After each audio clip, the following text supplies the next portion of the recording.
Please take your seats. So I just want to welcome everyone to our wonderful, what we call the reunion. So we're all coming back home to our NCCU. So we're amazingly celebrating 40 years. Hard to believe, but we're here 40 years after the creation of the NCCU. So you've all gotten a copy of the program. And if you bear with me for a few minutes, I just want to give some introductory comments, and then we'll have our directors come up and introduce themselves. First of all, I would like to thank the organizing committee members. They were amazing.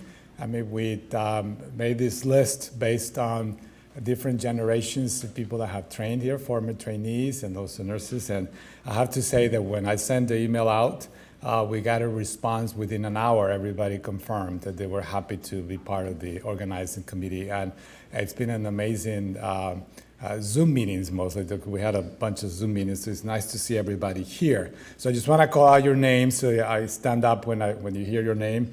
If you're here, I know Betsy is here. Betsy is the co-chair of the committee. Thank you, Betsy. Yama Akbari, I know he's online, but he was not able to travel here. He's at University of California, Irvine. Cecil Borrell, that came from Duke. He was also one of the pioneers of our program, so he's here. Thank you, Cecil. Kira Becker. There's Kira right there. And she came all the way from Seattle, so from the West Coast. And Gail. Where is Gail? She was here. Oh, Gail. Yeah, thank you, Gail. Carissa Duschholz is the new head nurse in the NCCU. Well, not so new anymore, but the head nurse in the NCCU. Rachel Ermer from the Development Office in Neurology. Thank you, Rachel. Aaron, is Aaron here yet? Aaron Gusden? Okay, yeah. You're representing, he came all the way from Houston, Texas. Bruce Kranick, thank you, Bruce. Also from the Development Office from ACCM.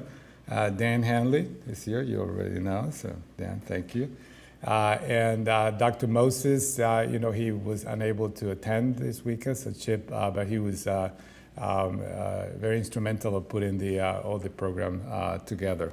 Holly Henson, we saw her yesterday. She's probably not here yet, but she flew in all the way from San Francisco.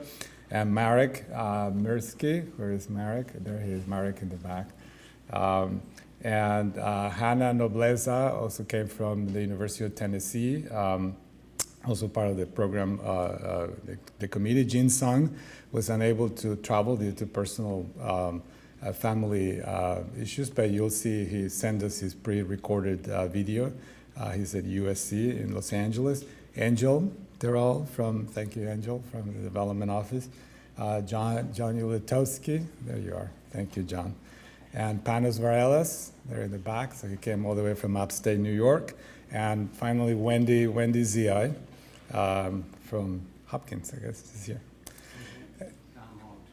Oh, Dr. Long, yes, I'm sorry. I'm so sorry. Yes, I know. Now I know he knows we love him. So he's amazingly, he was the first one to respond, actually, when we send the emails out. Believe it or not, he was the first one to accept the invitation.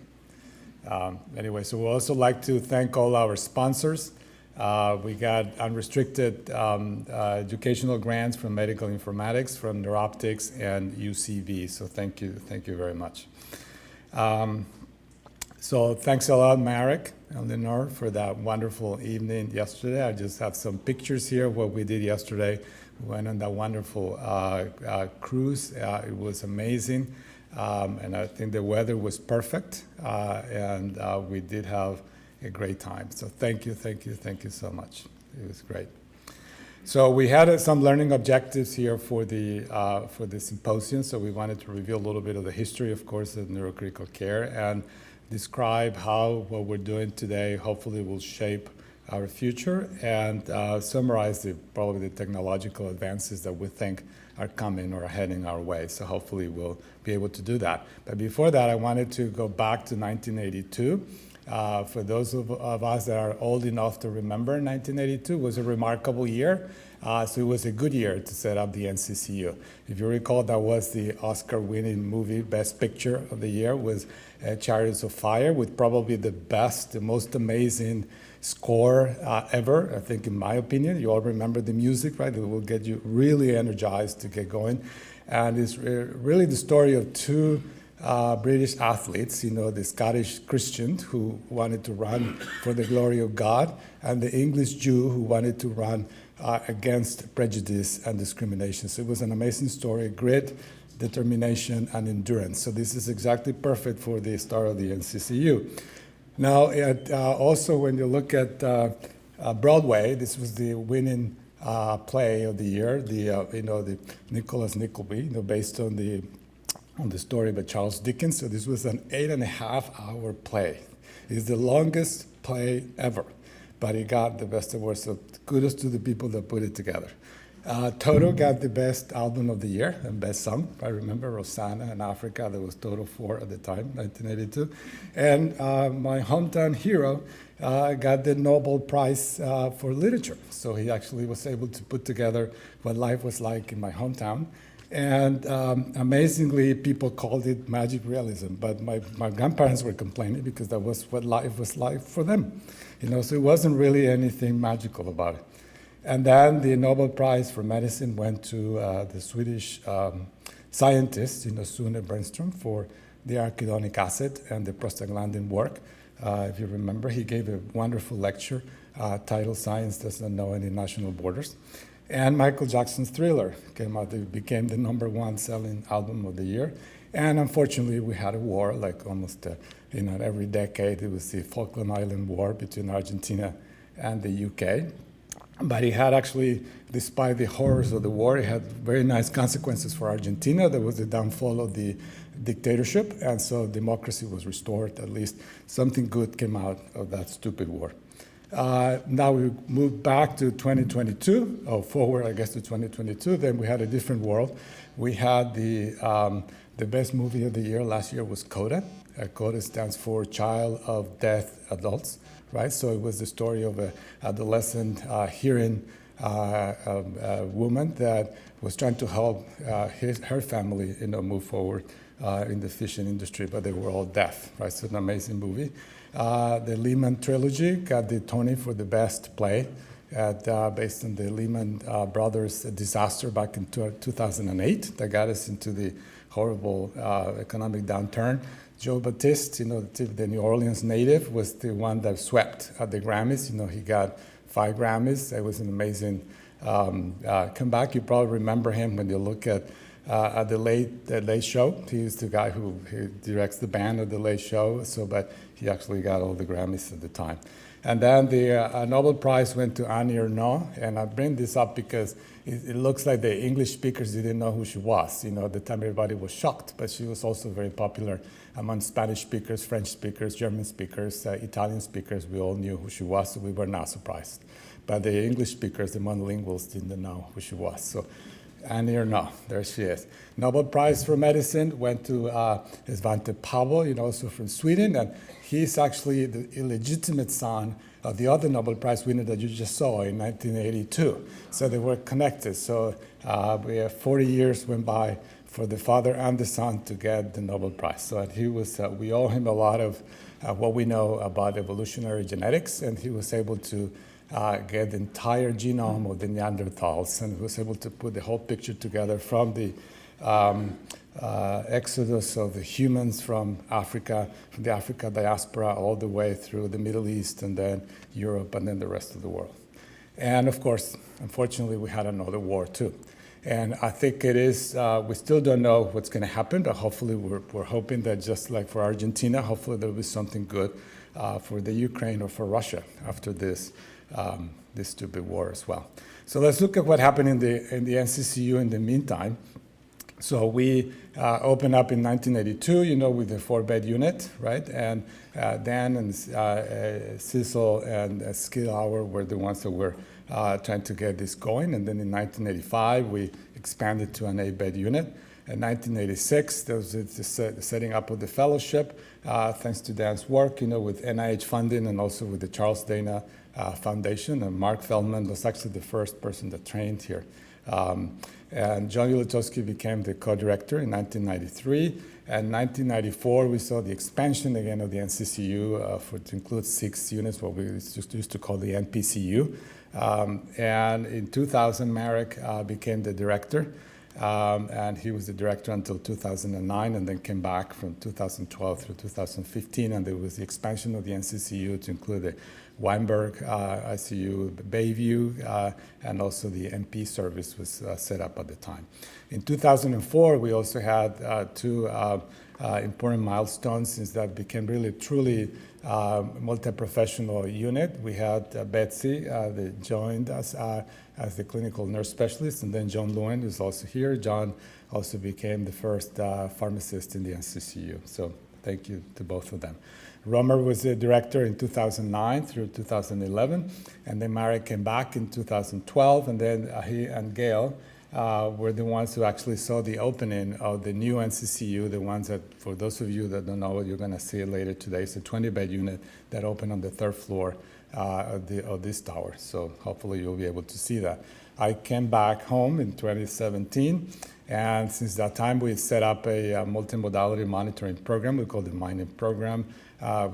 We saw the opening of the neurosurgical IMC in 2018.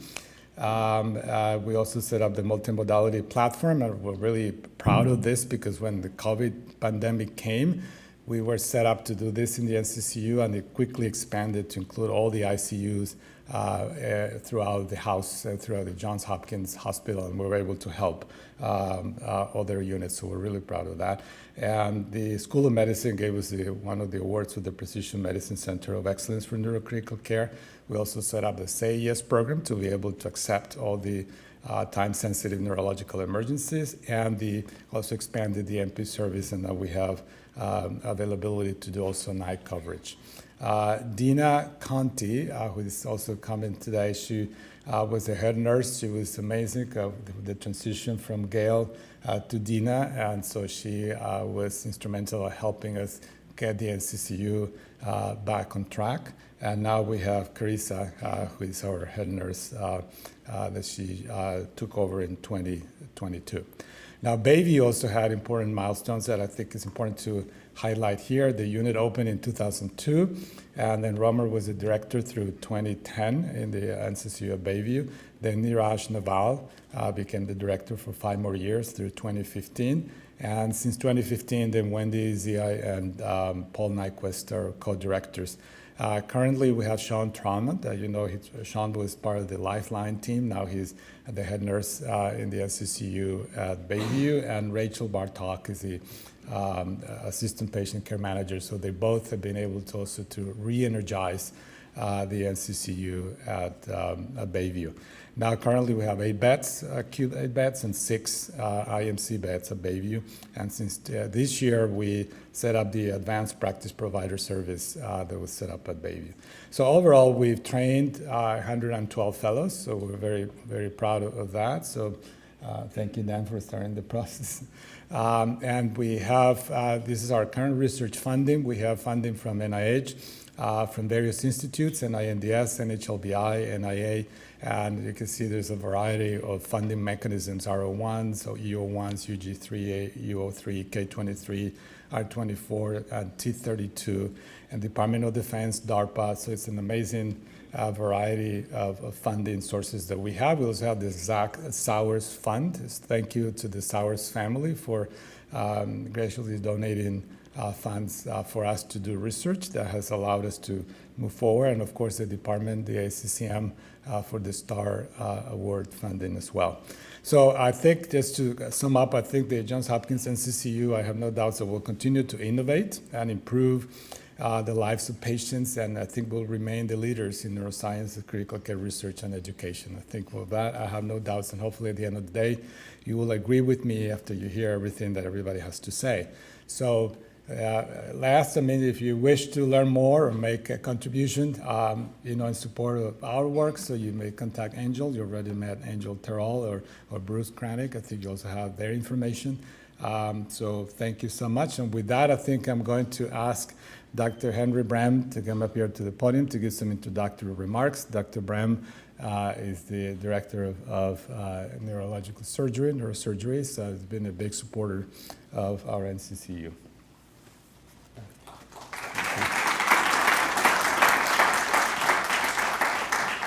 I'd like to make a contribution and support. Okay.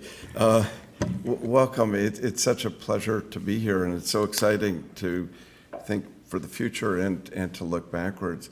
You know, neurocritical care has always been so important. I mean, we were talking earlier that Harvey Cushing began monitoring blood pressure in the creation of the field of neurosurgery, and certainly Walter Dandy helped establish the first surgical ICU at Hopkins, realizing how important it was to sort of separate out patients who had undergone neurosurgery from general medical patients and that they had unique needs. But the real revolution came 40 years ago, and I first came to Hopkins in '79, and you know, neurosurgery patients were treated in the surgical ICU. And then I went to Columbia to train, and the NCCU was the pride of the chief resident of neurosurgery, and it was done in a vacuum, in a very isolated way, and we thought we did a great job, and it was a major responsibility of the chief resident at Columbia to take care of it. But when I came here in 1984, I was blown away. Now, it was a very small unit. It was a 4-bed unit, but it was a revolutionary unit that had not existed before, and that was the real pioneers were Ski Lauer, Cecil Burrell, and Dan Hanley. And they said that, and that combined 3 major disciplines in taking care of those patients with you know, I think, collegiality and support from neurosurgery. And that was Cecil from anesthesia and Dan from neurology and Ski from nursing, said that combined they could do things, they could look at these patients in a totally different way. And I do remember that when I started in 1984, that basically Cecil Burrell and Dan Hanley took call every other night in the unit, that no matter what time we finished a case, if we finished at 2 in the morning, one of them would be there, whichever one was on call, would be there waiting for the patient and making sure they got the, you know, a different level of care. And I was, actually I have to say, I was blown away by the quality of the care that those patients received by that combination of nursing, neurology, and neurosurgery, because a lot of things that we accepted at Columbia, you know, people have MIs, they die, that, you know, they had carotid disease, that's normal, and it was barely reported at our M&M conference. I never saw that here. All of a sudden there was this level of care that you don't let those things happen, that cardiac problems are taken care of by the best people. And so the quality just kept going up and up and up, and I think we've all grown together. I think it is a tribute to the, you know, really 4 departments, anesthesia, neurology, neurosurgery, and nursing, that we just keep growing and expanding and developing more and more expertise. It is done on the shoulders, I would say, very much of Cecil, Dan, and Ski, who really, there was no precedent really for what they had done. And I think we've all sort of followed suit and built up an extraordinary unit that exists today that we're just very proud to be part of. And, you know, I thank all of you for every day that the care that our patients get is just at such an extraordinary high level. I will say one funny thing that, you know, several years ago we had a discussion about the challenges in the NCCU and you know, what keeps people going and stuff. And it talked about the brain tumor patients coming through, and the nurse manager at the time said, gee, it's some of those patients are so boring because nothing happens. They come, they're fine, they go out the next morning. And I said, like, boring is great. That is the biggest compliment to what you do there, because that's not the case in the rest of the world. Those patients, you know, are very, very sick. And in other places, they stay in the units for 3 days and they go through all sorts of torture. Here it's boring. They just do beautifully. And I think that that is the aspiration. That is what's been achieved. And I and all my colleagues in neurosurgery are just very grateful to the pioneers who made this happen, and to the current incredible group of people that day in and day out make sure it keeps happening. Thank you. Thank you, Andrew. Now, Dr. Justin MacArthur, the Director of Neurology. Justin. Thanks, Jose. So it's my pleasure to be here. It's wonderful to see some old faces and some new faces as well. I'm the director of the Department of Neurology, and we always start with how long we've been at Hopkins, right? So Henry and I arrived around the same time in 1980, and I went through medicine and then joined neurology. And I want to welcome Danny, who's going to be speaking after me, Danny Muschlegel, and Suzanne Muschlegel, who's joining our neuro-intensive care unit. Welcome to Hopkins. And I also want to acknowledge the wonderful partnership that we've had between 3 departments. This doesn't happen everywhere, and it certainly doesn't happen all the time, but at Hopkins, the fusion of neurosurgery, neurology, and anesthesiology and critical care medicine has really resulted in the discoveries and the milestones that Jose just talked about. So I want to acknowledge Adam Saperstein. I don't know if Adam's still here. Adam, you've led ACCM during probably the most turbulent time in our institution's medical history, so thank you for your leadership. So yesterday, we had a wonderful day. It was the Alumni Association's event, and during that event, we honored 2 distinguished alumni, Eva Feldman and David Goldstein, and we had a wonderful event, thank you, Rachel Irma, in the Billings boardroom, where Johns Hopkins dining room table still exists or still is there to this day. And if you remember his bequest, which he made 9 months before he died in 1873, it was that clinical care, research, and education should supplement one another. And that's really the basis of the tripartite mission.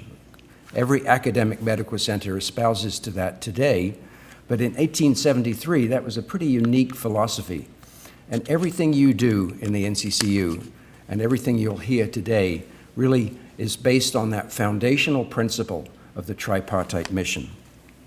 My wife, Julie, who couldn't be here today, was in that early unit on Halsted 4 with Dan and Cecil. And if you remember back, 1984, which was the years that she was there, that was actually when we had our first patients with HIV/AIDS here at Johns Hopkins Hospital. The spinal column of the NCCU is, of course, our nursing staff. And Ski, who really created the principles by which we live today, carried on faithfully by Gail, Dina, and Carissa. So I want to, from my heart, thank you for everything that you do. You've been tested over the years, performance improvement mandates, love those, violence by patients and their families, which is still challenging us today, and most recently by the COVID pandemic. You've risen magnificently to the challenge, led by you, Jose. And Jose really embodies what Osler said about calmness under pressure, equanimitas. And it's really Jose's calm but decisive leadership style that establishes the norm in the NCCU today. And finally, I'm fortunate to be the treating neurologist for a number of patients who have been in the unit. Some remember their stay, but most do not. And I wish that all of the nurses and physicians in the NCCU could have the opportunity to meet these patients after they recover.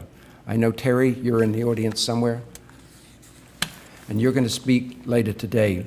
And we spoke briefly about your recollections of one of our nurses. I'm not going to spoil your surprise. But it means so much to our staff, our nurses, our physicians, that when you come back with just a miraculous recovery. So thank you, Terry, for being here today. Terry and our other patients literally owe their lives to you.